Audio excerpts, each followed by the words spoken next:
Hi, I'm Miles Prater of the Values Partnership, and this video series is about how to deal with bad news well, whether it's with your boss, your colleagues, your clients, or even yourself. And this video number 2 is lessons in dealing with bad news from Jack Welch. Now, my friend Dennis used to work for Jack Welch back in the 80s and 90s, and he told me some stories about him. Now, some of you might be wondering, who's Jack Welch? Well, he was the legendary CEO of GE. And every week there was some Harvard Business School review article about Jack Welch. People were fawning all over the guy, because he was so successful, right?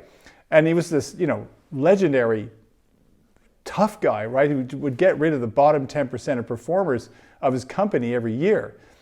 But Dennis learned some amazing lessons on how to deal with bad news from Jack. I'm just going to read you some of the stuff that Dennis told me. So he's kind of got a southern accent. Not quite sure where he's from, but down in the south of the U.S. So he says something like this: "I was in the GE nuclear business and president of the Taiwan company, and Welch would come to town, and he was a very strong guy. But when you established a rapport with him, he was very loyal. And a lot of what you hear is exaggerated." Okay, if you say so, Dennis. "It was an honor to be in the room with him. He was a hard ass who came up from nothing. Now, I was insignificant, so I was just honest. You could tell him bad news, and what was unacceptable was surprises. With Welch, you'd have to tell him enough in advance so people could adjust. He didn't expect you to create money from smoke. You just needed the balls to be direct with him." So that's a pretty good lesson, right? Now, secondly, if he asked you the time and you didn't have a watch, you'd say, "I don't know." And then you had to find out. And the guys who got into trouble were those who'd guess or make up an answer. So you needed balls to say, "I don't know."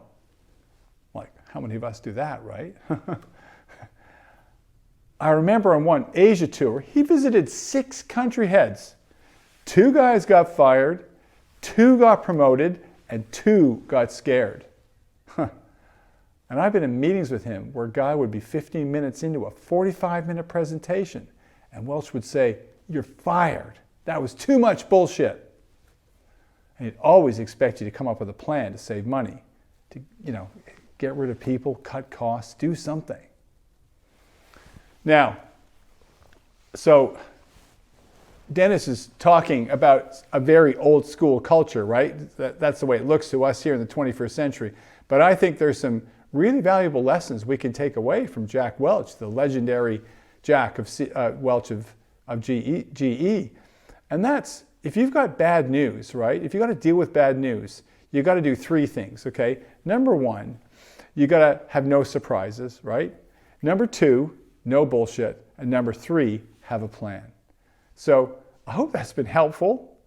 And next video, we're going to talk about how to transform bad news into action. So see you soon.